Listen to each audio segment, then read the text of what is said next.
Is olive oil good for you? As we learn more and more about the effect of meats and high-fat diets on our overall health, you'd think that the conversation about which foods are considered healthy and which foods aren't would be getting simpler over the course of time. But as the world of nutritional science learns more and more, the conversation doesn't get simpler. In fact, as each new piece of research adds, there is more conflict and more discourse about which foods are technically considered healthful and which foods are considered not healthful and in what quantities. Now, before we wade into this conversation, a quick word from Mastering Diabetes. We have a system of green light, yellow light, and red light foods, which are designed to provide a simple guide for how to reverse insulin resistance and improve your health using your food as medicine. And while our team and thousands of people who have transformed their lives with this research can attest to the success of these guidelines, there are foods that sit somewhere in the gray area. For some of these foods, complex research points out that there may be risks associated with consuming them, but there also may be distinct health benefits that come along for the ride. And that makes sense and kind of doesn't make sense, and it just makes life a little bit more complicated than it has to be. Now, the way that food interacts with your biological machine is extremely complex. So as scientists learn more about various biochemical processes, our understanding of human health constantly evolves. This context is massively important. Now, when it comes to our guidelines, we tend to lean on the safer side. Until there's an overwhelming body of research advocating any particular food or food group, we simply can't recommend eating it. But there's a massive conversation going on about certain foods, especially because they can be so tasty and desirable, and they do show some promise as potential contributors to an overall health-promoting diet. Now, there's probably quite a few foods that jump into your head when I say these words, like organ meats, fish, high-fat plant-based foods like avocados, nuts, and coconuts. And don't forget semi-processed plant-based foods like Impossible Burgers and soy milk. Or how about collagen? How about coconut oil? How about MCT oil? And foods containing lectins. And the list goes on. Now, there's no shame in admitting that we, as a scientific community, don't have all the answers just yet, which is why today we're wading into the conflict-ridden discussion surrounding olive oil. Now, there are two big questions that come up when deciding if food is considered healthy or not. First, is the food itself healthier compared to other common alternatives? And second, are people who eat this food healthier than those who don't? We'll address both of those here. Number one, is it better to cook with high-quality olive oil compared to butter, mayonnaise, dairy fat, or other oils? That's the first question we can try and answer. Here, we believe that the answer is yes. Very much so. And when it comes to oils, at least as they are commonly used in food and cooking, we believe that high-quality olive oil is among one of the better possible options. It has a greater nutritional complexity than many other processed plant foods, and it doesn't contain compounds like heme iron and nitrites and sodium and leucine that you will commonly find in dairy products and butter. Number two, is it better to use oil-free cooking methods rather than high-quality olive oil? In other words, are people who don't consume oil healthier than those who do consume oil? We believe that the answer to this question is yes, though we acknowledge that specific conclusive studies on the topic have not yet been performed in depth to provide a definitive answer. Now, we believe that the answer is yes based off of three important factors. Number one, olive oil is a highly refined food. No matter how extra virgin, the research shows that whole foods contain more nutrient density and are better suited to the human digestive process than processed foods are. Those nutrients include 3 macronutrients, which are carbohydrate, fat, and protein, along with 6 micronutrients, which include vitamins, minerals, fiber, water, antioxidants, and phytochemicals. Okay, that gives you a total of 9 classes of nutrients together. Now, all whole foods contain all 9 classes of nutrients de facto. Every whole food that you can think of, whether it comes from the fruit world, the vegetable world, the whole grain world, or the starchy vegetable world, all of them contain carbohydrate, fat, protein, vitamins, minerals, fiber, water, antioxidants, and phytochemicals. Each food just contains a slightly different proportion of each one of those macronutrients and micronutrients, but all of them should be present in all whole foods. Oils, on the other hand, contain a limited quantity of many of those 9. And oils contain 0 carbohydrate and 0 protein because it is a pure fat. So in fat, yes, it does contain 100% fat, but it has 0 carbohydrate, zero protein, low vitamins, low minerals, zero fiber, zero water, and is low in antioxidants and low in phytochemicals. So if you were to compare the whole food, which is an olive, versus the refined product, which is olive oil, what you'll find is that the olive is a much more nutrient-dense food simply because it contains all of the macro and micronutrients, and the olive oil has been reduced in its nutrient density. So it stands to reason that when you process olive oil into an oil, you're going to lose much of the inherent nutrient density that was present in the original complex food. And that results in a liquid that contains a fraction of the original macronutrients and a fraction of the original micronutrients. So in other words, if you just make it real simple, it's smarter to eat the olive than it is to use the olive oil. Now, second, oil is the most calorie-dense food on the planet at 4,000 kilocalories per pound and can quickly increase your calorie balance, which we have observed can cause weight gain or an inability to lose weight in many people. We teach people to do a 30-day experiment to avoid using oil altogether. And many people report back to us that it's one of the most powerful weight loss tools that they've ever used before, and that the minute they started to eliminate oil from their diet, not just reduce, but eliminate it for a temporary period of time, that's when the weight loss experiment actually began.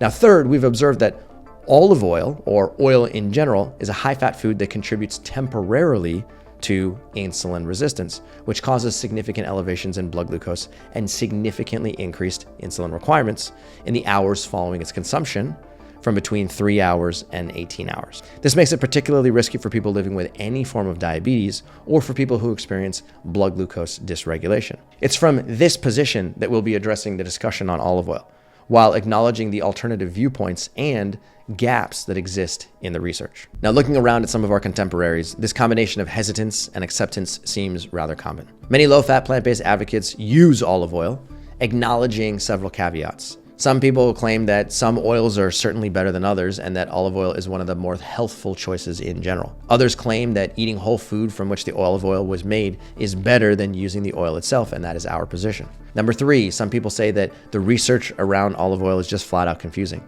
and it's often conflicting and leaves much room for further investigation, and you can't really draw any particular conclusions from it. Number four, some people claim that olive oil or oils in general aren't ideal for people who are trying to improve their insulin sensitivity or lose weight or reverse any pre-existing chronic disease. And then number five, some people claim that no matter what, oils are best consumed in small quantities and alongside a diet where the majority of calories come from when you're consuming plant-based whole foods. Now, in general, this cautious acceptance seems to be the most common position in the world of olive oil in its current state, with an overall viewpoint that it is very important to focus on the overall quality of your diet and its benefits to your overall health, but using olive oil as one small puzzle piece in a much larger context of many other whole foods that make up the entire puzzle. So the original question was, is olive oil a healthy food choice? Well, as we've laid out, the answer is unfortunately kind of complicated. If you're going to consume olive oil, the question is instead of what? Olive oil clearly has some benefits, especially when compared with hydrogenated oils, with omega-6 rich oils, or with foods that contain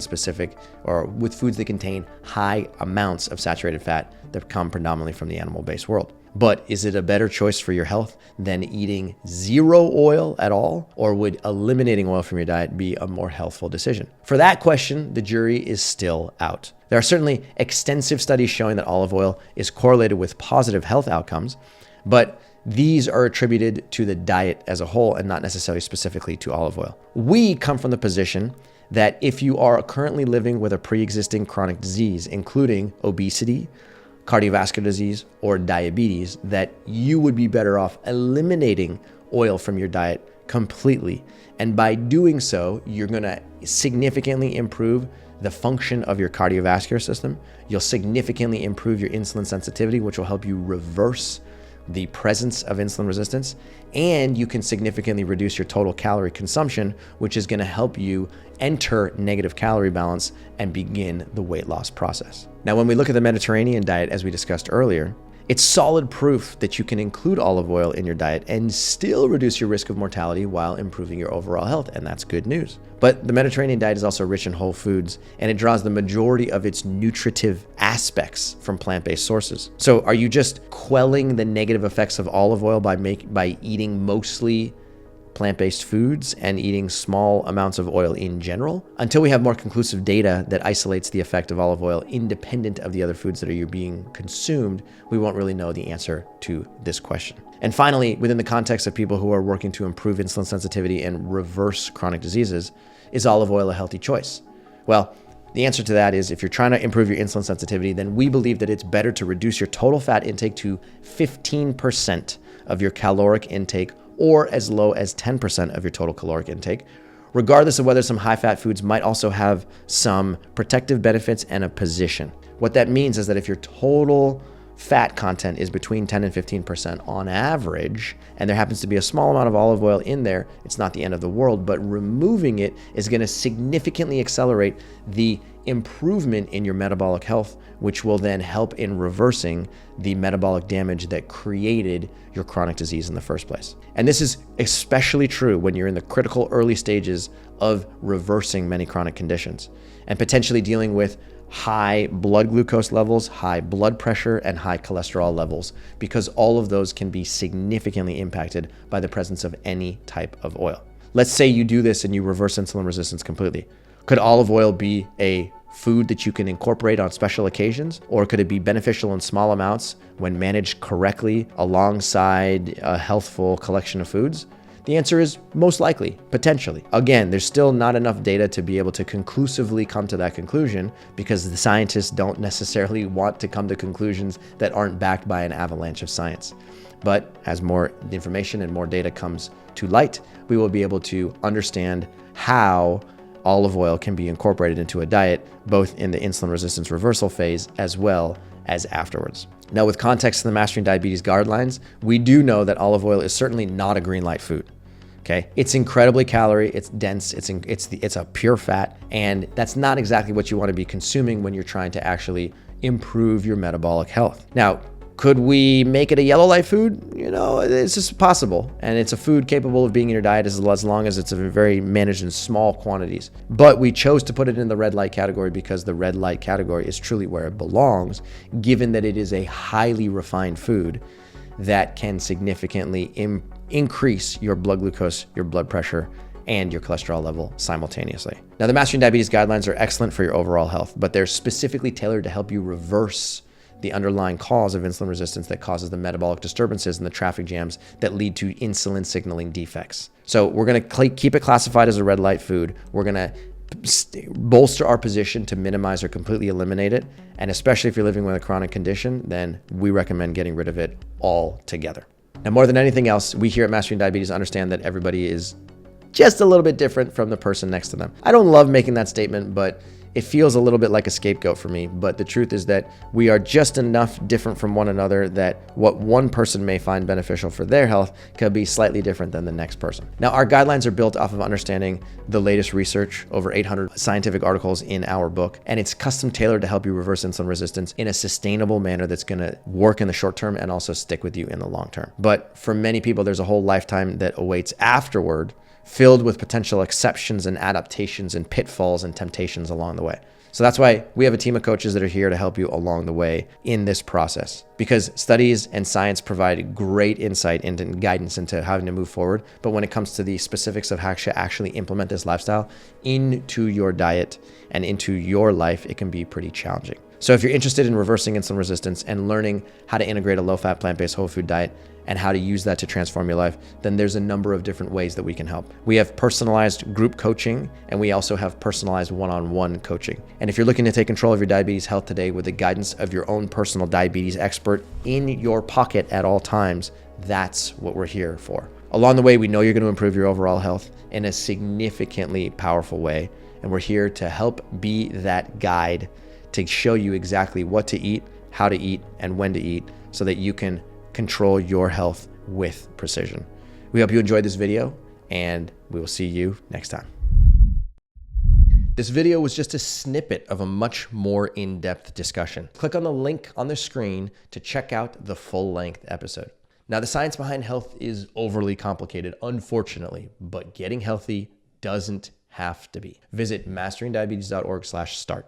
Answer some questions about yourself and schedule a free consultation to talk with somebody on our team who's going to show you exactly how we've transformed the lives of thousands of people using the Mastering Diabetes method.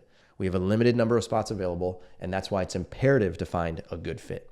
Again, visit masteringdiabetes.org/start to schedule a free zero-commitment discovery call and start taking control of your health today.